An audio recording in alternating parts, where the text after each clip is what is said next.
Hello, good morning, जोहार। मैं राजू और आप देख रहे हैं 24 झारखंड न्यूज। चलिए जानते हैं झारखंड की आज की 25 मुख्य बड़ी खबरों को। शराब दुकानों की नीलामी आवेदन आज से अधिसूचना जारी। राज्य में शराब की खुदरा बिक्री के लिए दुकानों की नीलामी में हिस्सा लेने के लिए 8 अगस्त से आवेदन स्वीकार किया जाएगा। 22 अगस्त को नीलामी की प्रक्रिया शुरू होगी। नीलामी में सफल होने वाले को 29 तक गारंटी की राशि आदि जमा करना होगा। सरकार ने इससे संबंधित अधिसूचना जारी कर दी है। शराब की खुदरा बिक्री के लिए कुल 1343 की नीलामी में हिस्सा लेने के लिए 8 अगस्त से पोर्टल exciselottery.jharkhand.gov.in पर ऑनलाइन आवेदन स्वीकार किया जाएगा। आवेदन देने की अंतिम तिथि 20 अगस्त 2025 निर्धारित किया गया है। नीलामी में हिस्सा लेने के लिए आवेदन शुल्क और अर्नेस्ट मनी का भुगतान डिजिटल माध्यम से किया जाएगा। 20 अगस्त तक भुगतान को सत्यापित करने वाले दस्तावेज पोर्टल पर अपलोड करना होगा।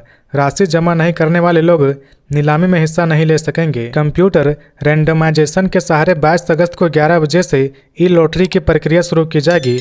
लॉटरी की जानकारी विभाग और जिला के वेबसाइट पर उपलब्ध कराया जाएगा। नीलामी की प्रक्रिया दुकानों के MGR के डिसेंडिंग ऑर्डर में की जाएगी। लॉटरी का रिजल्ट उत्पाद विभाग के पोर्टल और जिला के वेबसाइट पर उपलब्ध होगा। लॉटरी में सफल होने वाले को 25 अगस्त तक आवेदन और सभी दस्तावेजों का 100 प्रमाणित फोटोकॉपी जिला उत्पाद कार्यालय में जमा करना होगा। सफल होने वाले के गारंटी और लाइसेंस फीस की राशि एकमुश्त 25 अगस्त तक जिला उत्पाद कार्यालय में जमा करना होगा। 29 अगस्त तक दुकानों का अनापत्ति प्रमाण पत्र जमा करने होगा। पूर्व मंत्री आलमगीर आलम ने खटखटाया सुप्रीम कोर्ट का दरवाजा, जमानत की लगाई गुहार। पूर्व मंत्री आलमगीर आलम, जो टेंडर घोटाले के जरिए करोड़ों रुपए की मनी लॉन्ड्रिंग के आरोपी है, अब अपनी जमानत के लिए सुप्रीम कोर्ट का दरवाजा खटखटा रहे। इससे पहले 11 जुलाई को झारखंड हाईकोर्ट ने उन्हें जमानत देने से इनकार कर दिया था। झारखंड हाईकोर्ट के न्यायाधीश जस्टिस सुजीत नारायण प्रसाद की अदालत ने जमानत याचिका खारिज होने के बाद अब आलमगीर आलम ने सुप्रीम कोर्ट में अपील की है। गौरतलब है कि आलमगीर आलम को ईडी ने 15 मई 2022 को गिरफ्तार किया था और तब से वह जेल में है। आरोप के मुताबिक आलमगीर आलम के निजी सचिव संजीव कुमार लाल और उनके नौकर जहांगीर आलम के पास से 32 करोड़ 30 लाख रुपए नकद बरामद हुए थे। नकद की बरामदगी के बाद उन्हें ईडी ने गिरफ्तार किया था। राज्यपाल नेमरा पहुंचे, दिसोम गुरु शिबू सोरेन को श्रद्धांजलि अर्पित की। राज्यपाल संतोष कुमार गंगवार गुरुवार को CM हेमंत सोरेन के रामगढ़ नेमरा स्थित पृथक आवास पहुंचे। वहां उन्होंने पूर्व मुख्यमंत्री एवं राज्यसभा सांसद दिसोम गुरु शिबू सोरेन की तस्वीर पर पुष्प अंजलि अर्पित कर उन्हें भावभीनी श्रद्धांजलि दी। राज्यपाल ने ईश्वर से दिवंगत शिबू सोरेन को अपने श्री चरणों में स्थान देंगे, उनकी आत्मा की शांति एवं शोकाकुल परिजनों को इस विकट दुख को सहन करने का संबल प्रदान करने की प्रार्थना की। राज्यपाल ने CM हेमंत सोरेन से एवं उनके परिजनों से मुलाकात कर गहरी संवेदना प्रकट की। उनका ढाढ़स बांधते हुए कहा कि दुख की इस घड़ी में हम सभी उनके साथ हैं। 750 करोड़ का GST घोटाला, झरिया के व्यवसायी चीनू अग्रवाल के घर व दुकान पर ईडी की छापेमारी। 750 करोड़ के GST घोटाले मामले में प्रवर्तन निदेशालय ईडी की टीम गुरुवार की सुबह से रांची, जमशेदपुर के अलावा धनबाद में भी छापेमारी कर रही है। रांची से आई ईडी की टीम झरिया थाना क्षेत्र के 4 नंबर मेन रोड स्थित स्थानीय व्यवसायी अमित अग्रवाल उर्फ चीनू अग्रवाल के जगदम्बा फर्नीचर दुकान और 4 बिल्डिंग अपनों घर की तलाशी ले रही है। ईडी की यह कार्रवाई आर्थिक अनियमितता और संदिग्ध लेन देन से जुड़ी जांच के तहत की गई है। टीम के सदस्य वित्तीय दस्तावेज, जो बैंक लेन देन, संपत्ति से जुड़े रिकॉर्ड और डिजिटल साक्ष्य जुटाने में जुड़े हुए हैं। बता दें कि GST घोटाला मामले में ईडी पहले भी छापेमारी कर चुकी है।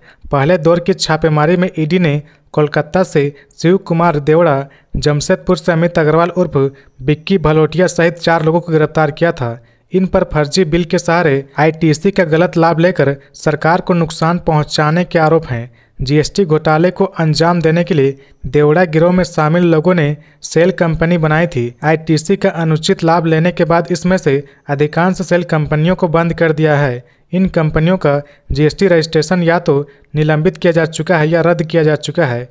गिरफ्तार लोगों से पूछताछ करने पर जीएसटी घोटाले में फर्जी बिल बनाकर सरकार को नुकसान पहुंचाने और लोगों के शामिल होने की जानकारी मिली थी। इन सूचनाओं की प्रारंभिक जांच पूरी करने के बाद ईडी ने जीएसटी घोटाले में दूसरे दौर की छापेमारी शुरू की है, जिसमें शिव कुमार देवड़ा के गिरोह से जुड़े लोगों को शामिल किया गया है। गुमला की बेटी शुभांगी को राष्ट्रपति भवन से मिला 15 अगस्त कार्यक्रम में शामिल होने का न्योता। गुमला की बेटी शुभांगी क्षितिजा सौरभ ने एक बार फिर जिले का नाम रोशन किया है। कुछ समय पहले दिल्ली में आयोजित युवा महोत्सव में प्रधानमंत्री नरेंद्र मोदी से मुलाकात के बाद अब उन्हें 15 अगस्त को राष्ट्रपति भवन में आयोजित कार्यक्रम में शामिल होने का निमंत्रण मिला है। यह निमंत्रण पत्र जब पोस्ट ऑफिस के अधीक्षक उनके घर लेकर पहुंचे तो परिवार में खुशी का माहौल था। पोस्टल विभाग के अधिकारी ने भी इससे गौरव की बात बताते हुए शुभांगी की प्रशंसा की। शुभांगी ने इस निमंत्रण को अपने जीवन की एक बड़ी उपलब्धि बताया। उनके परिवार में इस खुशी का ठिकाना नहीं है। सीएम हेमंत ने निभाई 3 कर्म की परंपरा, नेमरा की क्रांतिकारी भूमि को किया नमन। दिसोम गुरु शिबू सोरेन को मुखाग्नि देने के बाद मुख्यमंत्री हेमंत सोरेन श्राद्ध कर्म का विधिवत निर्वहन कर रहे।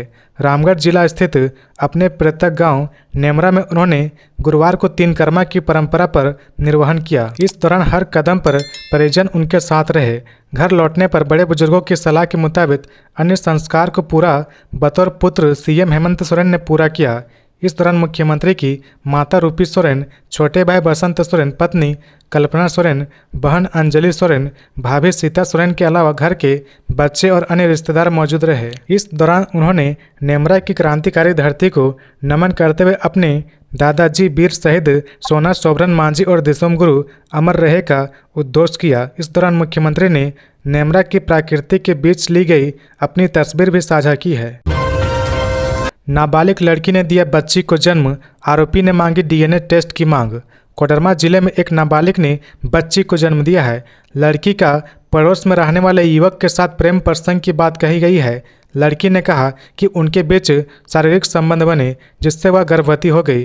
पीड़िता के पिता ने कोडरमा थाने में आवेदन दिया है। पिता ने न्याय की गुहार लगाई है।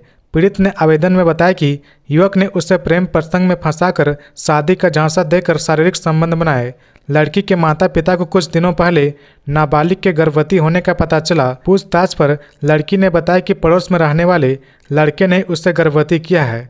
नाबालिग के पिता ने इस बात को गांव वालों के सामने रखा। लड़के के पिता ने कहा कि मेरे बेटे को फंसाया जा रहा। रविवार को गाँव वालों ने लड़के के पिता से बात करने के लिए बैठक की। लड़के के पिता ने कहा कि बच्चे का डीएनए टेस्ट कराया जाए। अगर वह उनके बेटे के डीएनए से मिलता है तो वे नाबालिग लड़की और उसके बच्चों को स्वीकार करने को तैयार हैं। वेजिटेबल मार्केट के धरना स्थल बनने से बड़ी परेशानी, एंट्री गेट पर लगी रहती है भीड़। राजभवन के समक्ष वर्षों से चल रहे धरना प्रदर्शन का स्थल बदलने के बाद अब इसका खामियाजा आम दुकानदारों को भुगतना पड़ रहा। जिला प्रशासन द्वारा राजभवन से हटाकर धरना स्थल को रातू रोड स्थित वेजिटेबल मार्केट के मुख्य प्रवेश द्वार के सामने स्थानांतरित कर दिया गया है। लेकिन इस निर्णय से वेजिटेबल मार्केट के व्यापारियों की समस्या बढ़ गई है। रोजाना बड़ी संख्या में नेता, कार्यकर्ता और विभिन्न संगठनों से जुड़े लोग धरने में शामिल होने के लिए पहुंचते हैं, लेकिन धरना स्थल के आसपास कोई पार्किंग व्यवस्था नहीं होने के कारण ये लोग अपनी गाड़ियां वेजिटेबल मार्केट की पार्किंग में खड़ी कर देते हैं, जिससे बाजार की सामान्य गतिविधियां बाधित हो रही है। दुकानदारों के अनुसार प्रदर्शनकारियों की भीड़ के कारण एंट्री गेट पर लगातार अवरोध बना रहता है। इस वजह से 2 पहिया और 4 पहिया वाहनों से आने वाले ग्राहक बाजार में प्रवेश नहीं कर पाते और बिना खरीदारी किए लौट जाते हैं। फल विक्रेताओं का कहना है कि उन्हें रोजाना 5 से 10 हज़ार रुपये तक का नुकसान हो रहा। व्यापारियों ने बताया कि उन्होंने कई बार निगम को मौखिक रूप से शिकायत की है, लेकिन अब तक कोई समाधान नहीं निकाला गया है। ना तो पार्किंग की वैकल्पिक व्यवस्था की गई है, न ही भीड़ प्रबंधन को लेकर कोई ठोस कदम उठाया गया है। रातू रोड वेजिटेबल मार्केट में लगभग 500 से अधिक फल और सब्जी की दुकानें हैं, जहां प्रतिदिन सैकड़ों ग्राहक खरीदारी के लिए आते हैं। लेकिन अब धरने की भीड़, हल्ला गुल्ला और साउंड सिस्टम की तेज आवाज के कारण ग्राहक बाजार आने से कतरा रहे। कई दुकानदारों ने बताया कि उनके नियमित ग्राहक भी अब दूरी बनाने लगे हैं। दुकानदारों की मांग है कि धरना स्थल को बाजार से दूर किसी अन्य खाली स्थान पर शिफ्ट किया जाए, ताकि व्यापार प्रभावित न हो और ग्राहक सुगमता से बाजार में प्रवेश कर सके। रहस्यमय हालत में पुराने कुएं से मिली व्यक्ति की शव रात से लापता था। गिरिडीह जिले के हिरोडी थाना क्षेत्र अंतर्गत बेरिया नवाहार गांव में गुरुवार की सुबह एक पुराने कुएं से 45 वर्षीय रामजी राय का शव बरामद हुआ है। रामजी राय बुधवार रात अपने परिवार के साथ भोजन करने के बाद अचानक लापता हो गए थे। परिवार वालों ने रात भर उनकी तलाश की लेकिन कोई सुराग नहीं मिला। गुरुवार सुबह ग्रामीण के साथ मिलकर जब आसपास के इलाके में व्यापक खोजबीन शुरू की तो गांव के कुछ दूरी पर स्थित एक कुएं में शव देखा गया। तुरंत हिरोडी थाना पुलिस को सूचना दी गई। मौके पर पहुंची पुलिस ने ग्रामीणों की सहायता से शव को कुएं से बाहर निकाला और पोस्टमार्टम के लिए सदर अस्पताल भेज दिया। प्राथमिक जांच में रामजी राय के चेहरे पर चोट के निशान पाए गए, जिससे हत्या की आशंका जताई जा रही। पुलिस ने मामले को गंभीरता से लेते हुए एफआईआर दर्ज कर जांच शुरू कर दी है। मृतक की भाभी पिंकी देवी ने बताया कि बुधवार रात लगभग 10 बजे रामजी राय के अचानक लापता होने की जानकारी मिली थी। इसके बाद परिजन और ग्रामीण पूरी रात उन्हें खोजते रहे, लेकिन जब कोई सुराग नहीं मिला तो गुरुवार सुबह गांव वालों की मदद से आसपास के क्षेत्र में दोबारा खोजबीन की गई, तभी कुएं में शव दिखाई दिया। अखिल भारतीय हाड़ी संघर्ष मोर्चा ने आरक्षण की मांग को लेकर दिया धरना। अखिल भारतीय हाड़ी संघर्ष मोर्चा के बैनर तले गुरुवार को राजभवन के समक्ष एक दिवसीय धरना प्रदर्शन आयोजित किया गया। इसमें राज्य भर से आए सैकड़ों लोगों ने भाग लिया और सरकार से अपने अधिकार की मांग की। धरना में शामिल हजारों हाड़ी समुदाय के लोगों ने जातीय पहचान, आरक्षण और सामाजिक न्याय से जुड़े मुद्दों को लेकर सरकार को घेरते हुए 17 सूत्री मांगों को तत्काल लागू करने की मांग की है। वक्ताओं ने कहा कि झारखंड में हाड़ी समाज की जनसंख्या लगभग 10 से 15 लाख है, लेकिन सरकार की नीतियों में इन समुदाय को लगातार नज़रअंदाज किया जा रहा। हाड़ी समाज आज भी सामाजिक, शैक्षणिक और आर्थिक रूप से बेहद पिछड़ा हुआ है। बावजूद इसके उन्हें ना तो उचित आरक्षण मिल रहा और ना ही जातीय पहचान। मोर्चा के नेताओं ने कहा कि सरकार द्वारा घोषित 10% आरक्षण में भी हाड़ी समुदाय के लिए कोई ठोस प्रावधान नहीं है। जातीय वर्गीकरण अधूरा है, जिससे सरकारी योजनाओं और नौकरियों का लाभ हाड़ी समाज तक नहीं पहुंच पा रहा। वक्ताओं ने चेतावनी दी कि यदि सरकार ने जल्द उनकी मांगों पर संज्ञान नहीं लिया तो यह आंदोलन और तेज किया जाएगा और पूरे राज्य में इसे चरणबद्ध तरीके से फैलाया जाएगा। धनबाद जेल में गैंगस्टर अमन सिंह की हत्या कराने वाला कुख्यात अपराधी आशीष रंजन सिंह इनकाउंटर में ढेर। धनबाद जेल में गैंगस्टर अमन सिंह की हत्या करने वाला कुख्यात अपराधी आशीष रंजन सिंह प्रयागराज उत्तर प्रदेश एटीएफ के साथ हुई मुठभेड़ में मारा गया है। बुधवार 6 अगस्त को प्रयागराज के शंकरगढ़ थाना क्षेत्र स्थित शिवराजपुर चौराहे के पास एटीएफ की टीम ने उसे घेर लिया था। मुठभेड़ के बाद आशीष के पास से एक AK-47 और 9 mm की पिस्टल समेत कई हथियार बरामद किया गया है। आशीष रंजन सिंह, जो मूल रूप से धनबाद के जैसी मालिक रोड का रहने वाला था, अपने एक साथी के साथ मिलकर किसी बड़ी वारदात को अंजाम देने की फिराक में था। एटीएफ को मिली सूचना के आधार पर इंस्पेक्टर JP राय ने अपनी टीम के साथ शंकरगढ़ पहुंचकर घेराबंदी की। जब टीम ने आशीष को पकड़ने की कोशिश की तो उसने AK-47 और पिस्टल से उन पर फायरिंग कर दी। जवाबी कार्रवाई में आशीष को गोली लगने से वह घायल हो गया। उसे तुरंत अस्पताल ले जाया गया, जहां डॉक्टरों ने उसे मृत घोषित कर दिया। गौरतलब है कि 2 साल पहले 3 दिसंबर 2023 को धनबाद मंडल कारा में गैंगस्टर अमन सिंह की हत्या कर दी गई थी। CID के जांच में यह खुलासा हुआ था कि कोयलांचल पर वर्चस्व की लड़ाई के चलते आशीष रंजन सिंह ने ही सुंदर यादव उर्फ रितेश यादव के साथ मिलकर जेल के अंदर अमन सिंह की हत्या की साजिश रची थी। गिरिडीह के जमुआ, देवरी और गांवा प्रखंडों को होमगार्ड बहाली से वंचित रखने से अभ्यर्थियों में आक्रोश। राज्य के 16 जिलों में 8,864 गृह रक्षक यानी होमगार्ड पदों पर बहाली प्रक्रिया प्रारंभ हो चुकी है, जिसमें गिरिडीह जिले के लिए कुल 708 पद स्वीकृत किए गए हैं। परंतु इस सूची में जिले के 3 प्रमुख प्रखंड जमुआ, देवरी और गांवा को एक भी पद से वंचित रखा गया है। इस असमानता को लेकर इन क्षेत्रों के अभ्यर्थियों में गहरा रोष और निराशा है। जमुआ, देवरी और गांवा प्रखंडों में हजारों युवा वर्षों से होमगार्ड सेवा में भर्ती की तैयारी कर रहे। ये अभ्यर्थी दौड़, प्रशिक्षण और शारीरिक दक्षता की तैयारी में जुटे हुए थे। ऐसे ही इन तीनों प्रखंडों को पूरी तरह से बहाली प्रक्रिया से बाहर रखना न्यायिक असंतुलन और संवैधानिक समान अवसर के सिद्धांत का उल्लंघन प्रतीत होता है। प्रभावित अभ्यर्थियों का कहना है कि यह केवल बेरोजगारी का मुद्दा नहीं है, बल्कि सम्मान और समावेशिता का सवाल भी है। जब पूरा जिला इस बहाली से लाभान्वित हो रहा है, तो इन 3 बड़े प्रखंडों को अनदेखा करना गंभीर भेदभाव का संकेत है। अभ्यर्थियों ने जिला प्रशासन और राज्य सरकार से मांग की कि 10 अगस्त 2025 तक जमुआ, देवरी और गांवा प्रखंडों के लिए भी होमगार्ड पदों का सृजन कर बहाली प्रक्रिया में शामिल किया जाए, अन्यथा वे आंदोलनात्मक कदम उठाने के लिए बाध्य होंगे। गुरुजी के याद में सीएम हेमंत ने किया भावुक पोस्ट, कहा नेमरा की धरती गवाह है उनके संघर्ष की। झारखंड की माटी आज एक ऐसी पीड़ा में भरी हुई है जिसे शब्दों में बांधना कठिन है। दिसोम गुरु शिबू सोरेन के निधन से न सिर्फ एक युग का अंत हुआ है, बल्कि झारखंड की आत्मा का एक अनमोल अंश भी विदा हो गया। वे सिर्फ एक जननायक नहीं थे, वे एक विचार थे, एक आंदोलन थे और उस संघर्ष की जीती जागती मिसाल थे जिसने झारखंड को उसकी पहचान दिलाई। इस अपूरणीय क्षति का सबसे गहरा असर मुख्यमंत्री हेमंत सोरेन पर पड़ा है। एक बेटा जिसने अपने पिता को महज एक अभिभावक के रूप में नहीं, बल्कि एक मार्गदर्शक, एक आदर्श और एक क्रांतिकारी विरासत के रूप में जिया। उनके लिए यह सिर्फ व्यक्तिगत शौक नहीं, बल्कि भावनाओं का एक अथाह समंदर है। गुरुवार की सुबह सीएम हेमंत सोरेन ने सोशल मीडिया पर एक भावुक पोस्ट साझा किया, जिसमें उन्होंने अपने पिता शिबू सोरेन और दादाजी सोना सोबरन मांझी को याद किया। राष्ट्रीय हस्तकरघा दिवस पर रांची में कार्यक्रम। गवर्नर ने कहा, जिस तरह का व्यवहार अमेरिका कर रहा है, ऐसे में वोकल फॉर लोकल ज़्यादा प्रासंगिक है। भारत में हर वर्ष 7 अगस्त को राष्ट्रीय हस्तकरघा दिवस, नेशनल हैंडलूम डे मनाया जाता है। भारत की समृद्ध हस्तकरघा परंपरा को प्रोत्साहित करने, स्थानीय बुनकरों के योगदान को सम्मान देने और वोकल फॉर लोकल जैसे अभियान को बढ़ावा देने के उद्देश्य से राष्ट्रीय हस्तकरघा दिवस की शुरुआत प्रधानमंत्री नरेंद्र मोदी द्वारा की गई थी। रांची के डोरांडा कॉलेज सभागार में weavers development and research organisation द्वारा आयोजित कार्यक्रम में झारखंड के राज्यपाल संतोष कुमार गंगवार हुए। राज्यपाल संतोष कुमार गंगवार ने कहा कि पीएम नरेंद्र मोदी के पहले कार्यकाल में मैं कपड़ा मंत्री था।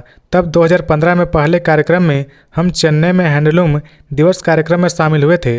अपने संबोधन में राज्यपाल ने कहा कि आज जिस तरह का व्यवहार अमेरिका कर रहा, वैसे में हैंडलूम और वोकल फॉर लोकल का महत्व बढ़ जाता है। राष्ट्रीय हथकरघा दिवस कार्यक्रम के दौरान राज्यपाल ने दिवंगत नेता शिबू सोरेन को याद किया। इस मौके पर 2 मिनट का मौन रखकर उन्हें श्रद्धांजलि अर्पित की गई। बता दें कि बीते 4 अगस्त को राज्यसभा सांसद शिबू सोरेन का निधन हो गया था। राज्यपाल संतोष कुमार गंगवार ने कहा कि हैंडलूम हमारे सांस्कृतिक विरासत का हिस्सा है। भारत में हस्तकरघा एक कला नहीं है, बल्कि इसका हर धागा, हर कपड़ा अपनी अपनी अलग अलग कहानी कहता है। आज अमेरिका जैसा व्यवहार हमसे कर रहा है, वैसे में लोकल फॉर वोकल का महत्व बढ़ जाता है। बुनकरों की सशक्तिकरण के लिए काम करने की ज़रूरत है। हम संकल्प ले रहे हैं कि मेड इन इंडिया और हैंडलूम फ्रॉम एवरी होम का नारा धरातल पर उतरे। राज्यपाल ने हैंडलूम के क्षेत्र में अच्छा काम करने वाले सहदेव स्वांसी, आलोक कुमार, खुशलाल, रंजित दास, शंकर स्वामी आदि को शॉल ओढ़ाकर प्रशस्ति पत्र देकर सम्मानित किया। रांची के हरमू रोड के ग्रेविटी बार में फायरिंग करने वाला गिरफ्तार। हरमू रोड स्थित गौशाला चौक के पास स्थित ग्रेविटी बार में बुधवार की रात हुए फायरिंग मामले में पुलिस ने निजी सुरक्षा गार्ड राहुल कुमार को गिरफ्तार कर लिया है। कोतवाली डीएसपी प्रकाश सोय के नेतृत्व में पुलिस की टीम ने यह कार्रवाई की है। गिरफ्तार राहुल के पास से एक रिवॉल्वर और 21 जिंदा गोली भी बरामद की गई है। बता दें कि ग्रेविटी बार में बुधवार की रात भोजपुरी गाना बजाने को लेकर विवाद हुआ था। बहस इतनी बढ़ गई कि मौके पर मौजूद निजी गार्ड ने फायरिंग कर दी। गोली चलने से बार में अफरा तफरी मच गई और तुरंत इसकी सूचना पुलिस को दी गई। घटना की सूचना मिलने पर पुलिस मौके पर पहुंची और सीसीटीवी फुटेज की मदद से आरोपी की पहचान कर उसे गिरफ्तार कर लिया। उसके पास से एक रिवॉल्वर, 21 जिंदा गोली बरामद किया गया। झारखंड के अपराधी की यूपी एसटीएफ के इनकाउंटर में मौत। धनबाद पुलिस उत्तर प्रदेश रवाना। कुख्यात अपराधी आशीष रंजन उर्फ छोटू सिंह आतंक का पर्याप्त बन चुका था। धनबाद पुलिस और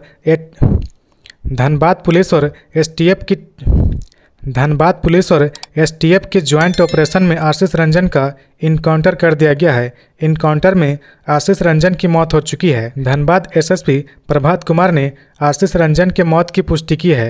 एसएसपी प्रभात कुमार ने बताया कि आशीष रंजन के खिलाफ दर्ज 20 मामले हैं। पिछले 2 महीने से धनबाद पुलिस उसके पीछे लगी हुई थी।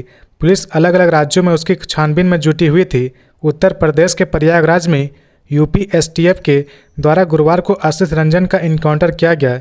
इस इनकाउंटर में आशीष रंजन की मौत हो चुकी है।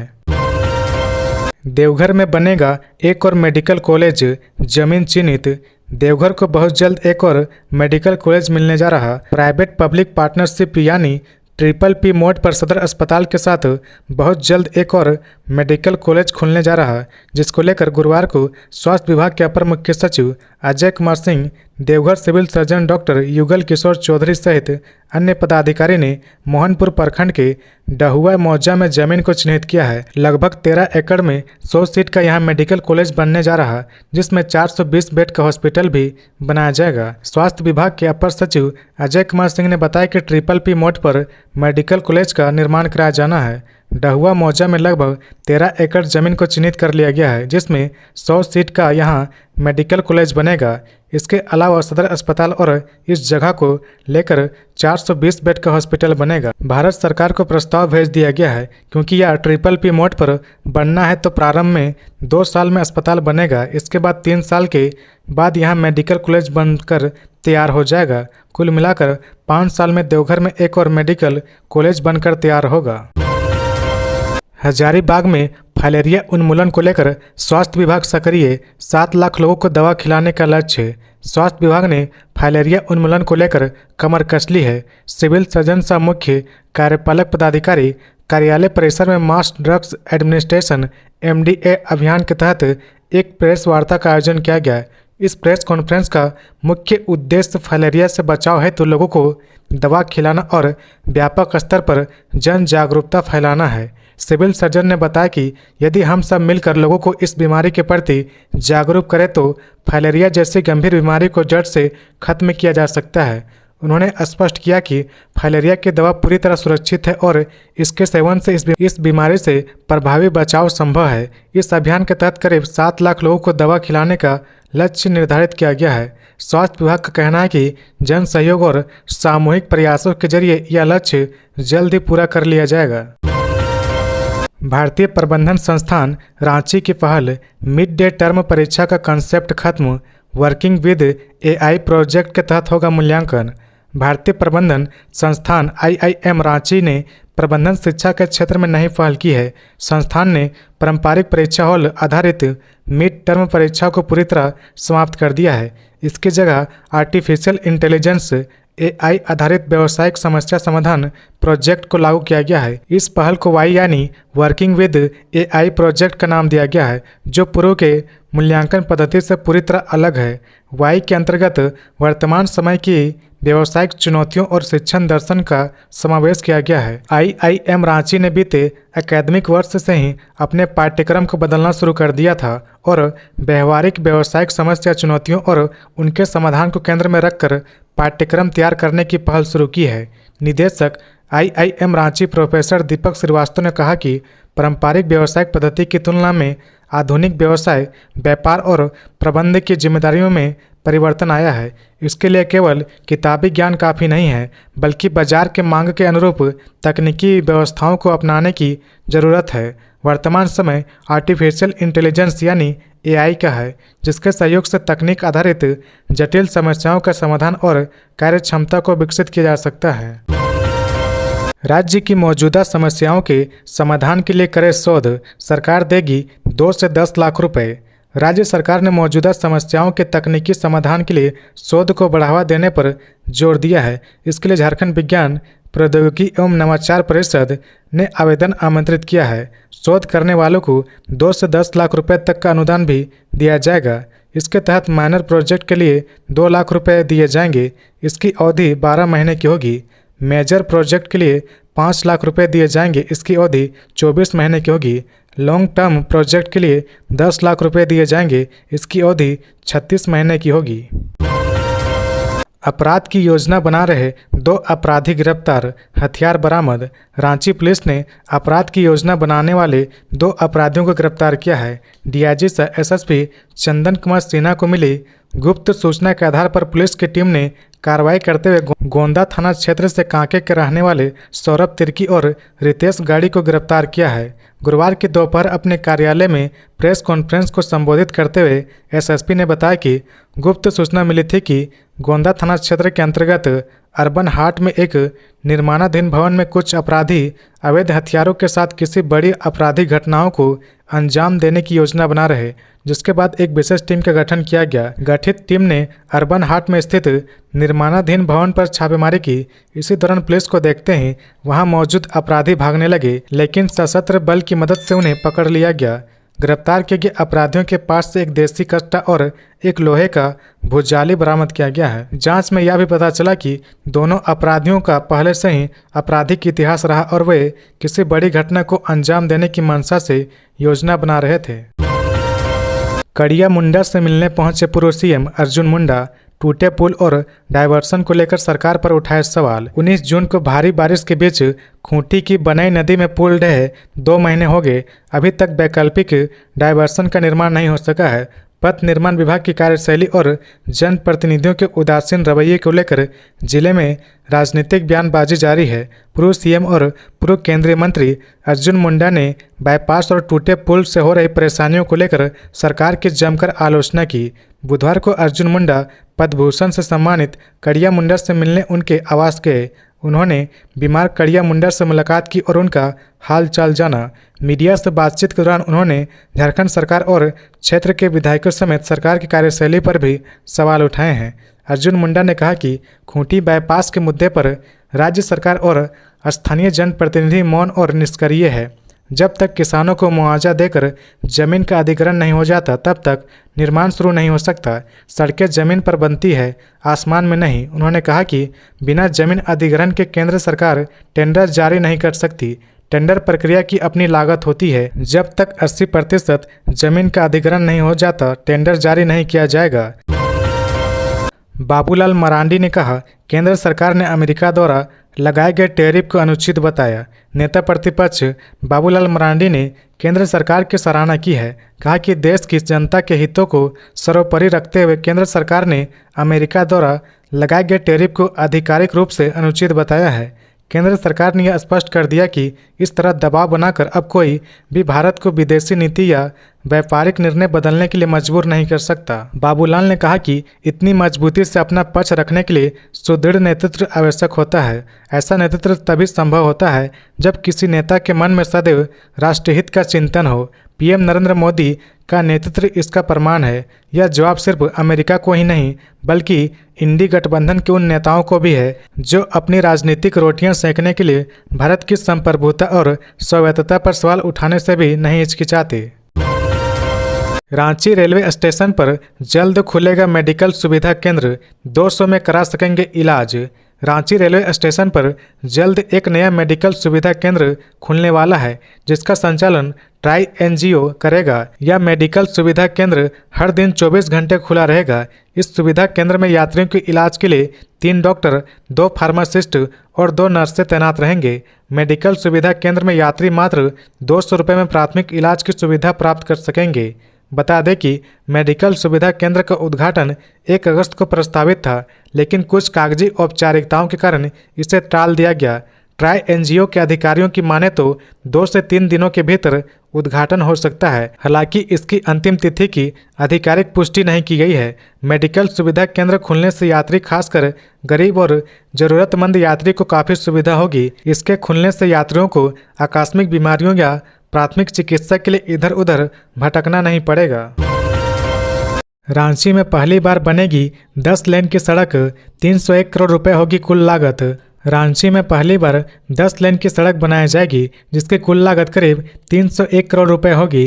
यह सड़क धुरवा के विवेकानंद स्कूल के नयसराय होते हुए रिंग रोड तक बनेगी। इस सड़क के लिए पूरा प्लान तैयार हो चुका है और डीपीआर डिटेल प्रोजेक्ट रिपोर्ट को तकनीकी मंजूरी मिल गई है। यह सड़क आधुनिक तकनीकी से बनेगी और पूरी तरह ट्रैफिक मुक्त होगी।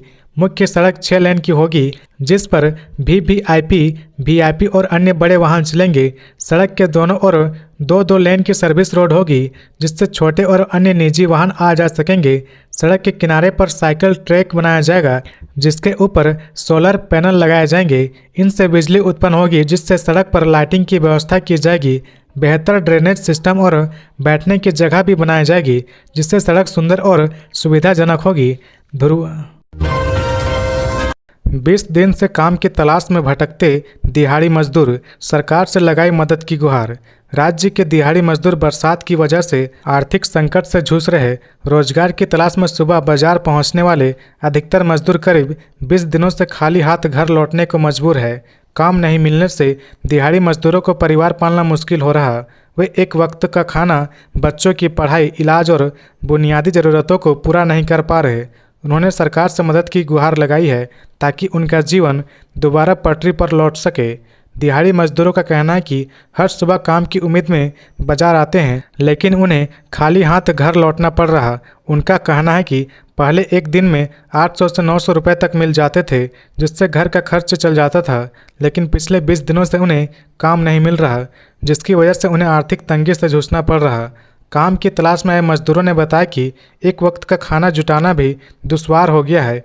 कभी कभी तो उन्हें और उनके परिवार को भूखे पेट भी सोना पड़ता है। बच्चों की पढ़ाई भी छूट गई है, क्योंकि स्कूल की फीस देने तक के पैसे नहीं हैं। तो ये थी आज की झारखंड की टॉप बड़ी खबरें। इसी तरह झारखंड की हर छोटी सी बड़ी खबर देखने के लिए आप हमारे चैनल 24 झारखंड न्यूज को सब्सक्राइब करके बेल आइकन प्रेस कर ले, जिससे झारखंड की हर छोटी सी बड़ी खबर की अपडेट आप तक पहुंचता रहे। तो आज के लिए बस इतना ही। हमें दीजिए इजाजत, फिर मिलते हैं नेक्स्ट न्यूज में।